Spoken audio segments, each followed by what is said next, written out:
Donc toujours ame babu sahawi là seli kono nyina dlani ko waman mogo iltafata na ya komunu fi salati ka to seli kono la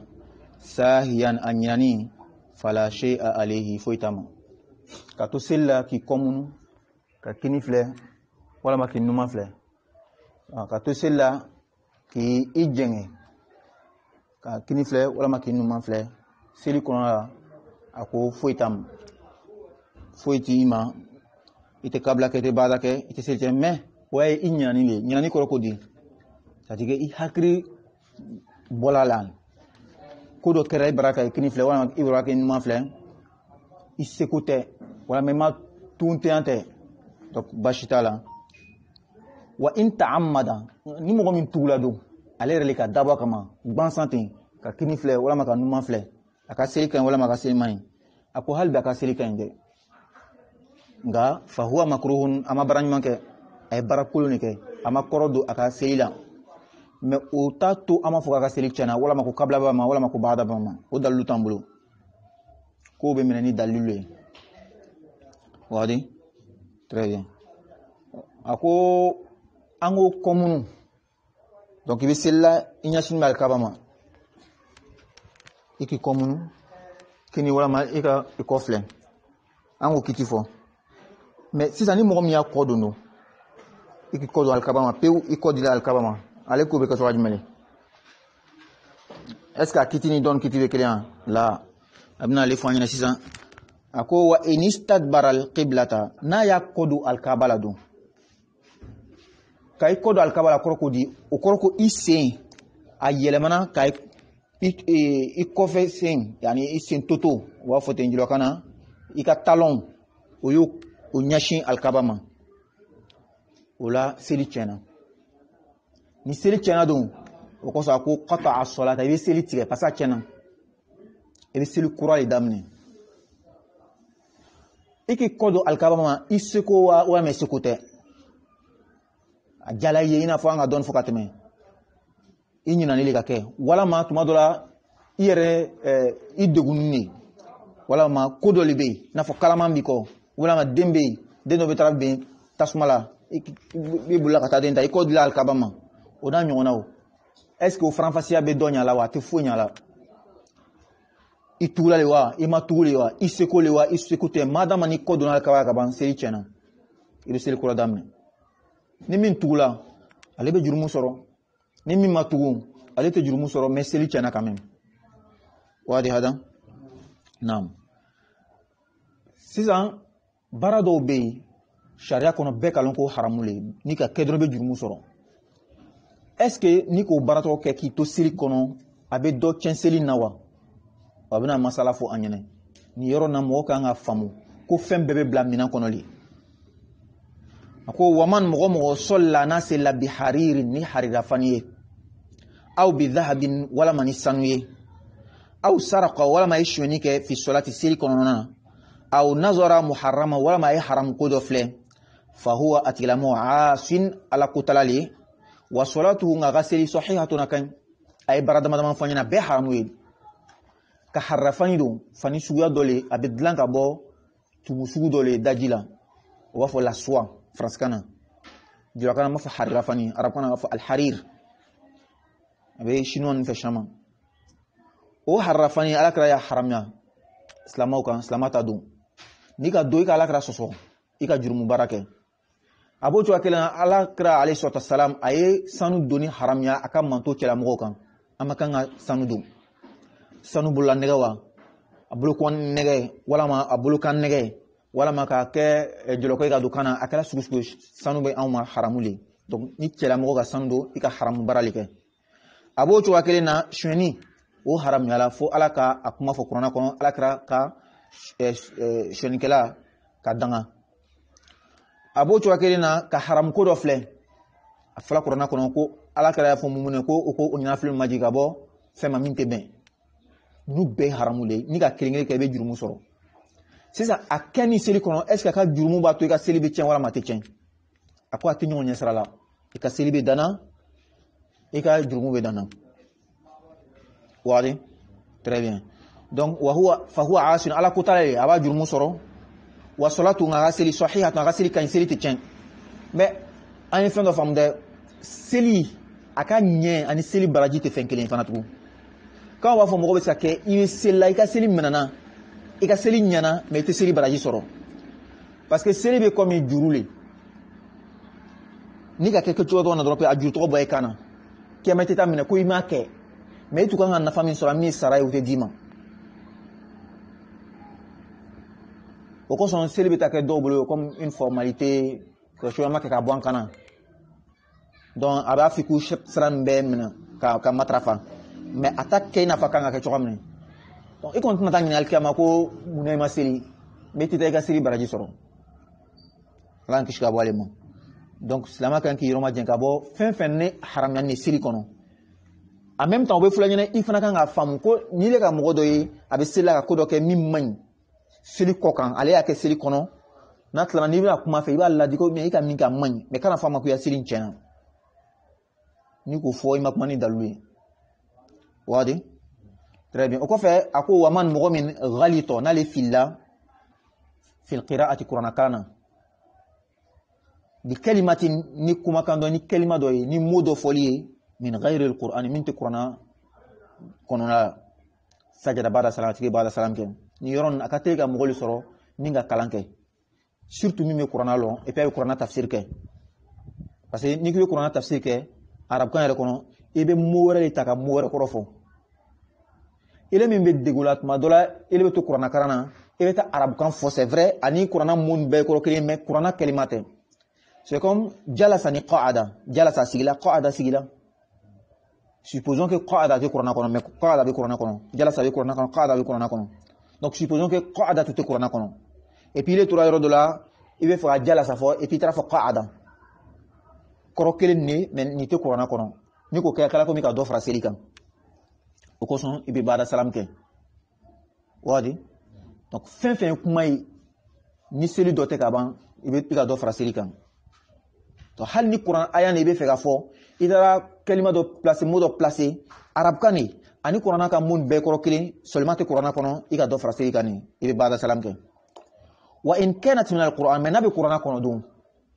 fala sujud ale sujud tama o fana bɛ mɔgɔ sɔrɔ caman yɔrɔ dɔ la peut-être ala ko misala bolo ma jalasa ile bɛ tromper k'a fɔ qa'ada pourtant qa'ada a bɛ yɔrɔ le ma tɛ yan a bɛ mɔgɔ sɔrɔ caman i n'a fɔ yɔrɔ dɔ ko innahu azizun hakim i y'a fɔ innahu azizun rahim misala bolo ma o bɛ mɔgɔ sɔrɔ caman donc hali na a yɔrɔ nin tɛ yan ye mais comme a bɛ kuranna kɔnɔ ka ban an t'a fɔ i ka dɔ fara seli kan o kosɔn foyi t'i ma illa ma fɔ an yataghayyara al-lafzu ni fɔcogo le yɛlɛmana c'est vrai a bɛ kuranna kɔnɔ mais a ma fɔ ni forme tɔgɔ nin ye ele ka a fɔcogo yɛlɛma a ka fɔ ni fi'lu madi ele ka fɔ ni fi'lu mudari ye fi'lu mudari fi'lu madi o ye i n'a fɔ an b'a lɔn n'aw la cogo min na passé présent i ka a ɲagami n'a kɛla ten aw yafsud al-ma'na walama ka kɔrɔ tiɲɛ kɔrɔ tiɲɛ souvent i ka mun fɔ mais arabukan ni kan tɔw tɛ kelen ni a laban yɔrɔ ma ɲɛ kɔrɔ bɛ yɛlɛma kɔrɔ bɛ se ka tiɲɛ o kosɔn fana sida nin bɛɛ ani samana nin bɛɛ tuma dɔ an bɛ turon kɛ ni sida ni samana nin ye pourtant ninnu bɛ se ka kɔrɔ tiɲɛ a bɛ se ka kɔrɔ dilan misala bolo ma haraka ni fataha ni kɛsara min bɛ laban na innama yakhsha allaha min ibadihi al-ulama'u mɔgɔ min bɛ siran ala ɲɛ a ka jɔn cɛ ma o ye dɔnnikɛbagaw ye ni le ka la hakɛ lahu ye ka ulama'u kɛ ulama ye i ka kɔrɔ bɛ yɛlɛma ko innama yakhsha allahu min ibadihi al-ulama ko ala yɛrɛ bɛ siran mɔgɔ min a ka jɔn cɛ la o ye dɔnnikɛbagaw ye i ka dɔn o ye kɔrɔ kolon ye suratu tawba kɔnɔ ko wa anna allaha bari'un minal mushrikina wa rasulihi ni ka kalan tɛ i ko ala fana mako tɛ a ka ciraden na o ye kɔrɔ jugu le sisan samana ni sida bɛ se ka kɔrɔ yɛlɛma yɔrɔ min dɔ la filɛ samana ta baraka an b'a fɔ wa barik ala muhammadi kama barakta ni ma ba ni sama dɔrɔn pe i bɛ kɔrɔ tiɲɛ parce que n'i ko kama barakta a ye kɛ ko baraka baraka bɛ fɔ sigili le ma mais ɲɔgɔnmɛ ka sigili ni dun ko ala ma ko kama barakta i kana i ka kɔrɔ jugu fɔ sola ani sola kelen tɛ sola ka don sola a ye nɛma ɲini kɛ i y'a faamu a n'a ɲɔgɔnnaw ni sida ninnu bɛ se ka différence kɛ yɔrɔ min o la ni a fɔcogoya yɛlɛmana que ça soit kɔrɔ tiɲɛna walama kɔrɔ ma tiɲɛ wala ma ika koro chen fojo ka to koro chena wala fa yasjudu ba'da salam abi ba'da salam ke wadi wa man mo na'asa na le jungona fi salati siri kono donc avec ça on sort ma chama fajiri la sinon mi labo kanye l'imam ka aya janta baraka jungo est-ce que c'est li chena wala ma siri ma chen fi salati siri kono fala sujuda le fuita kan sujudu ta mate ate sujudu ke ate bada ke ate kabla ke hal ni i relevé c'est la kele jungo ni sino te kele jungo e ka barake inya da tuga wuli iman nyina yere ko wadi ni nyina na yere ko sino gbulila dron o ko sa ko wa in saqula nawmuhu ni sino gbulila aada salata bi siro sirikan wal wudu ni sirgi chena siri chena we sino gbulila ko ko di inyina na yere ko fo tra sujuda c'est-à-dire en lonne en tra sujuda ka so ile malon ko an aruku yere ke wadi nam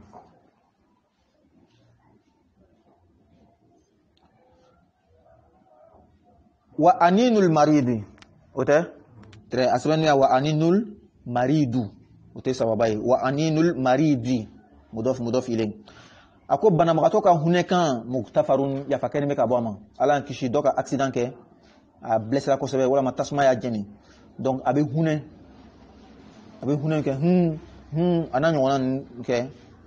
yala ikon galo teseli doyi ango mankan beja ti kumali udun farla sey kani yala selibe che wala mate chen kabla ko bala bada ko tala ko ya fabeke ka boma ba toro le balikan degune ba alekan wade watanahnuhu kangoro chien li darurati makoya koson muktafarun ya fakemo man niko ka kangoro chien kay bulu ya kangoro chien kote ikan nagala kay kan chien rakli sa gorge ikan ko ni o kala li darurati makoya koson bashitala ira li makubala ikan fengale ko bashitala mais ako muktafar ya fakene ka bon walil ifhami ka moli la fami do be ko do kala ako munkaro konini mais wala tabtulu salatu bi siliti chen wadi wa man mu'min nadahu ahadun doya wili kasra li sili konala fa qala ku lahu tigamu subhanallah yala sati galon ka fa be sili konala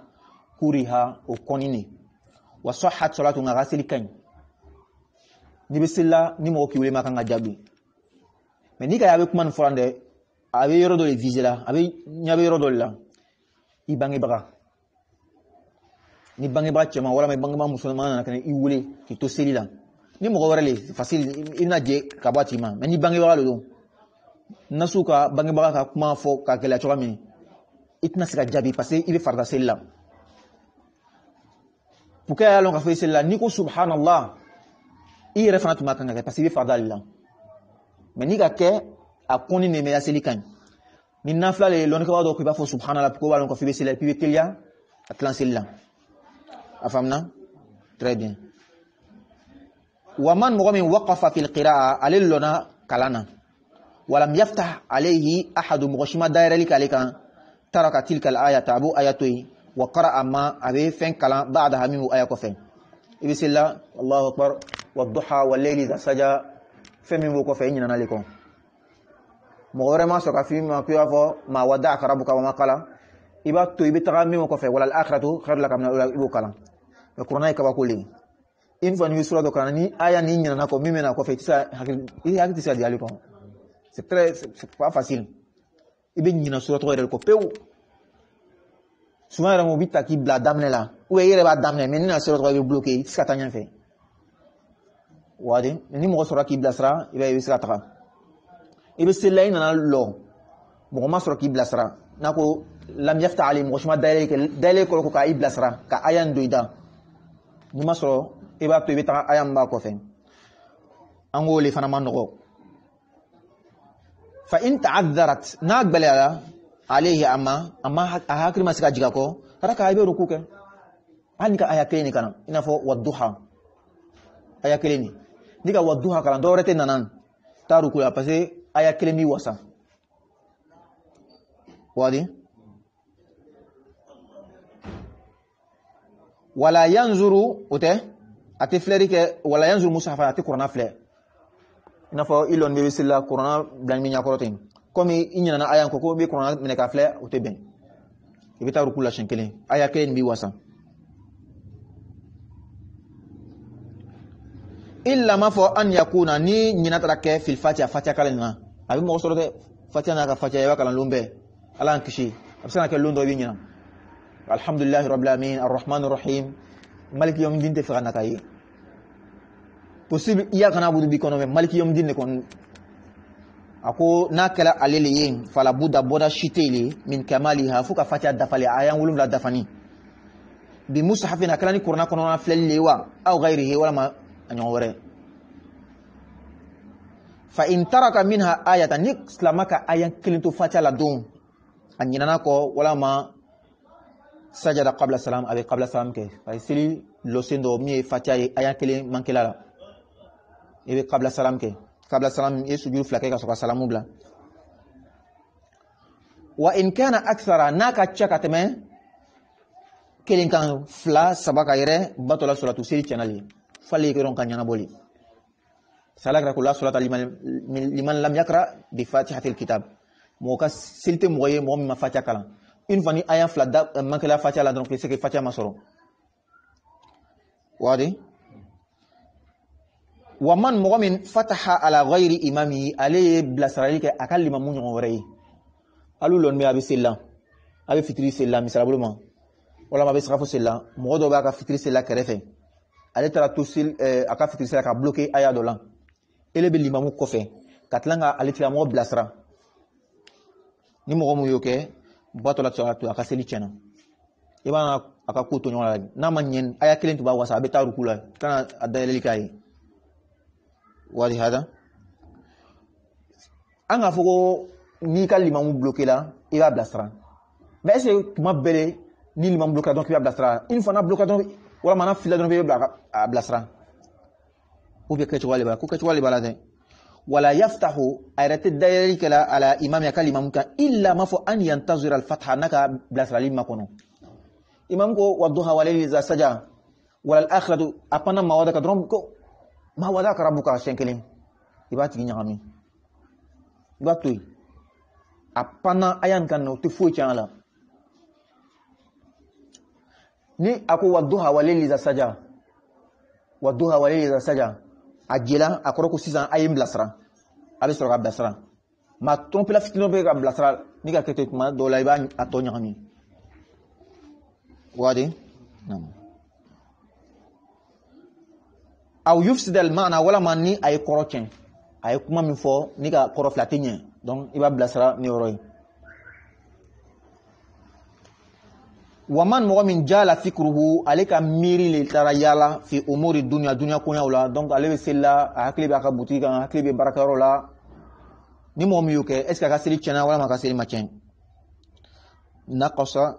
thawabu aka barajibi naqashi wala mtabtu suratu ngaka seli te chen andela kan ni fokatim ni hakli taraka baraka fenga ika seli te chen ika barajile be naqashi ala kra ko ale sefan ko shitana be nakana aka seli baraji shuen nini sranne ango fratu adama de hakli isa gota alan tuma don hakli barakata lukono la ne le ta fon hakli manga ita abita yere mali oyo ko son seli kono jihadili na taleba samakana na taleba samakana ikana nyina yere ko peule ikana ta ke moye mi metolo nga seli kono na le na drope ale ka inventer kerote fo seli kono li ale baka boutique fen calculer seli kono le la ibada wala kamali wadi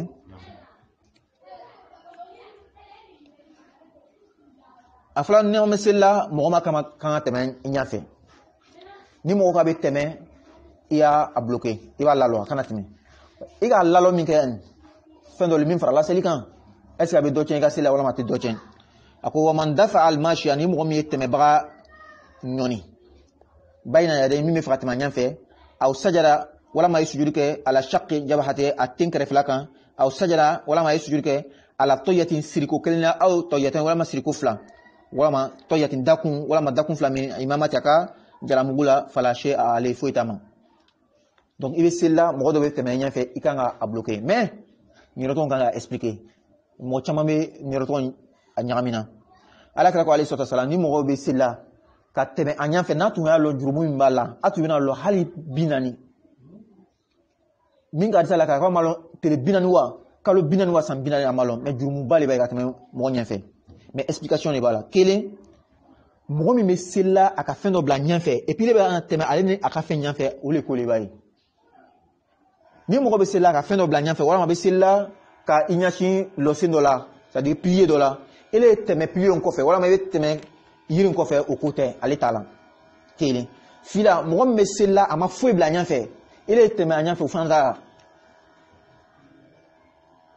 saba ame misiri kono misiri degunne antana sila mo bo ka seri juru sara la sofa o degunne be ka teme o fana tala ko fiye lo ay clan o tala et puis d'ailleurs même yoro jumele be anya fe roy ki makanga teme hanna ma yiribla akumulo be dan yoro ne ole ba nya fe roy na ka sujuru ke ateme dan yoro ne ni teme na le sanfe hal ni yirite ima bashike wadi ou bien ni lola sila ni ki bolo fonite ibolo kala fonite limite mi male sanfe ni mo teme na ima kanga bloquer. Donc il est là, il est là, fait, mon robot termina à 2 mètres, il est fait, puis il est bloqué au fond à côté. Wadi, très bien. Parce que dans le fleur, dans la logique, mon robot a yiri bla, donc aller ni yiri il y a même pas 1 mètre. Vous ne voulez pas la carte mais yiri qu'on fait. Ni ka ala ka ko fa innahu shaytan ko shaytan ale de c'est que kele tikelo wali bala. Yiri fleur ni ite tatte mais yiri ko fait. Il me fera te men ni nga yiri che fin do bi kono. Wadi nam do to masala fulana ka seli tenkere kan mo do tora sela seli kan ka ke suju kan ka ke tenkan yele me ka ke tenkere kan a kinya fa wala manuma fa akala kun ye ako bashitala ni mo min ka ke tolombolo male angano alongo aleta te sebe ko ni sebe te ka ban iga bashike wala ma mo min sela aka jaramugu siri kelinga wala ma siri fla wala ma jalamugu dakun kan dakun kelen wala ma dakun fla on te jalamugu siri bawe intala jalamugu dula ina fo désert la tamashek ni anyona ka tatware ngata arabun fe jalamugu bol fe an ga mo chorba langana bu fe wabri o bebe ska do abunala donc iga suri ke ga langana kan bashi foite ala wala shay'a foi fanate tuguni fi ghalabati alqai fono ka gbuliya kan ima daba kama ka fono imi bolo di kana ka fono ne gbuliya la ima c'est-à-dire nana ise côté donc mouchoir dot mi bolo misala bolo ma fono ka bon mouchoir kono fono nte foi tinya selila nunji fana bo chwa kelen na wadi nam daji ra fana bo chwa kelen na ma ni be daji tu kana ka tout mouchoir bi bolo misala bolo ma fendo bi dala be fa bo daji ka ya mouchoir la ka blanc a bolinte foi tinya ka selila wal qalasi ani konobara ji qalasi tuma dɔ la waa wele ko fɔnɔ fana mais tuma dɔ la i bɛ fɔnɔ mais domini ma bɔ ji bɛ bɔ a bɛ fɔ o de ma ko alqalas tuma dɔ ji bɛ a se ka kɛ nɛrɛmuguman jaune donc en fait a fila bɛɛ bɛ fɔnɔ le mais kɔyi bɛ kɛ sisan fɔnɔ domini bɛ min na ani qalasi bɛ kɛ fɔnɔ min ye ji dama ye kɔnɔbara ji ye ni mɔgɔ min y'o kɛ fisola tɛ seli kɔnɔ la baasi t'a la mais i yɛrɛ fana seko tɛ i ma tugu le ka kɛ وسهو المأموم الإمام كمو كان ينا يحمله الإمام الإمام باتا أنا لنكو سيري براي سبالي فردا سنة مستحبو ni be sela limamu kɔfɛ ni farda le kɔni i ka farda dɔ manke ka to limamu kɔfɛ limamu tɛ se k'ale ta mais seli suna seli mustahabu ni ɲinana ale kɔ k'i to limamu kɔfɛ limamu b'ale ta a kɔrɔ ko yafa bɛ kɛ ka bɔ i ma limamu kɔsɔn parce que i bɛ seli la jama la a faamuna o ko ko illa ma fo ni nyina tarake an yakuna min naqsil farida na tarake farda do kan naqshili wa idha sahal ma'mum lil limam ko mo nyina aw na'asa wala ma jingona aw zuhima wala ma agbendela adegna abuskili la franskana ala ruku'i kabo ruku kalima wa huwa kasali fi ghayri al-ula abiraka folo tanala c'est-à-dire abiraka folo la fa in tomi'a na natala na akalon fi idraki imam ka be sika limamu soro qabla raf'i ka ko aka wulinye min sajdati sanya ka bo sujudu flana raka'a abi rukuke wala hiqahu abi ku limamula angoni mo nyana suna ko la musa ko limamu be uta ya fa ke ka bo ma ita sara ite kabla ke ite barake mais ni farida le don abi fardan nyafra c'est que comme il y a ben fin flafanya en même temps mule ba to farda iska taka mo to yi ani fana no fa to ka to farda tara ki to yi ibe sela limam ko fe avec to jimele aka misalata ni rukuye donc ni mo min jungola ka bo rukuma sinote me jungona limam tara rukula ki to yi c'est dire jungon ko imagine ire ko mo te sika fenta iposhila mais limam tara rukula ki to yi aw saha ole to folay inyana na irele hakli bolaka lanchi hami façon de kaka mo o beta rukula ka to ya ere malon ko tara rukula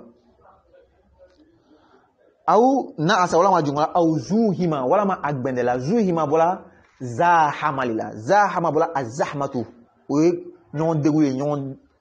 bousculeli azahma alizdiham bousculade fahimta tiens comme nous savons safara a serré ne chowa dola donc mo go beta rukula a digla nyon kan kelen bena a bena sana le fa wuli mo farso te kelen doka wuli ko kan no doka wuli ko mano o ya doy zuhi ma refna korodo e ni tukuni ika kurushi baraka foni ceinture baraka tige kurushi bena le temps be kurushi ta ki va siri le mam tara rukula ki toy o be ba doy wadi hada naam ila flele 600 ako wa huwa fi ghayri al-ula raka fola parce que raka fola o kitika nogo ni mo nana do raka fola ni man que ça soit akara l'imam ka raka fola le abenale ka raka fola que ça soit l'imam tu akara raka fola mais abenale ka raka fola man ni masala façon qui soro aka nogo parce que ma dossier li kono fola wan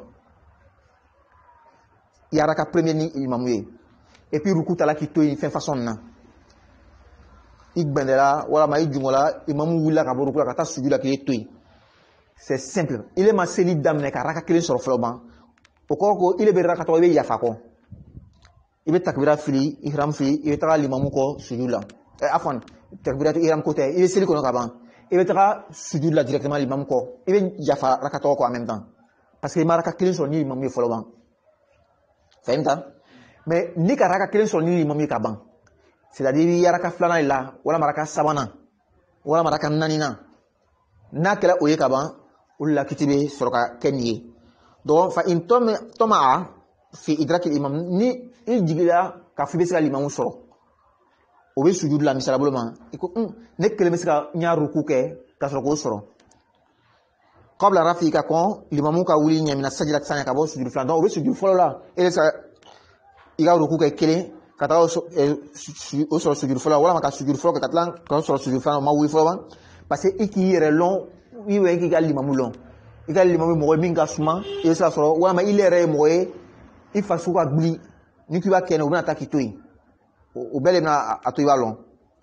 na kerate ikalon biska limamu soro raka'a ikele mika rukuke wala hiqahu ibe kuli mamula sa be rukuke ka wuli kata imam soro o wakati la iba longo imaka nga rukuke ina fo ikele ne bisilla to be no rukuke on ro kele ne bisilla be suma ya ko yugu ni fa façon ki soro ikanga ruku teliale so la fon metelia kalimamu soro wa in lam yatma nama jigi limamu ka soro la don ka fo ne kan farso lo chome wala manga limamu lo chome ntina se ka soro wala ma men niveau min nan ntina se ka soro ni kurusi sirile ka kurusi kala chome ka fo na kurusi sirile ntina se ka soro taraka ruku akwabe ruku to ipeu watabi'a imamahu abaka limamu labato nakirate sisa raka to ko be ke to ajme raka to masoro o ko son wa qada rakata nabi raka do sara fi mawdi'iha o raka to nola sira raka to bina ni lima bada salami imam ya limamu ka salamu ko fe supposons que be fitrilla fitrilla ga raka kelen gani limamu aka raka kelen ke raka folon ke nyon fe sira raka flan la ile gbendela ima se ruku soro fahimta donc l'imam be sujud la ikala ne be chukam ne ko mena wi ka ruku ke l'imam na wuli ka bɔ sujudu filanan la donc i bɛ ruku ko to yen i bɛ taga sujudu la ni limamu ye n'a kɛra ten raka filanan tiɲɛna ni limamu taara raka sabanan n'a ka salamu bila c'est que i bɛ ka raka fila de sɔrɔ i ma raka kelen sɔrɔ i bɛ wuli k'o raka kelen sara wadi naam